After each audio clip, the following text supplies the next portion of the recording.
இது ஒரு குட்டி காமெடி ட்ரையல். பிடிச்சிருந்தா லைக் அண்ட் சப்ஸ்கிரைப் பண்ணுங்கள். ஒரு ஹஸ்பண்ட் இறந்து போயிட்டாராம். அதை நினச்சி அந்த ஊரில் இருக்கிற எல்லாரும் வருத்தத்தோடு வந்தாங்களாம் அந்த ஃபியூனரலுக்கு. எல்லாரும் அழுதுட்டு இருக்கும்போது அவங்களோட ஒய்ஃப் மட்டும் கக்க பக்கன்னு சிரிச்சுக்கிட்டு இருந்தாங்களாம்.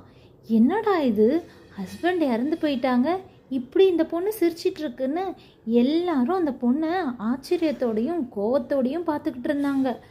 அதுலேயும் அந்த ஹஸ்பண்டோட அப்பாவும் அம்மாவும் ரொம்ப கோவமாக இருந்தாங்க. அப்புறம் அந்த பொண்ணோட அப்பா அம்மா அந்த பொண்ணுக்கிட்ட போய், என்னடி உன் ஹஸ்பண்ட் இறந்து போயிட்டா, அழ வேண்டிய நேரத்தில் இப்படி சிரிச்சுக்கிட்டு இருக்கியே, உனக்கு என்ன பைத்தியமாக பிடிச்சிருச்சு அப்படின்னு கேட்டதுக்கு அந்த ஒய்ஃப் சொன்னாங்களாம், இல்லைம்மா, இத்தனை வருஷ கல்யாண வாழ்க்கையில் அவர் எங்கே போகிறாரு எங்கே வராரு எந்த விஷயமுமே எனக்கு தெரிஞ்சதே கிடையாது. இதான் என் வாழ்க்கையில் முதல் முறையாக அவர் எங்கே போகிறாருன்னு எனக்கு தெரிஞ்சிருக்குன்றாராம்.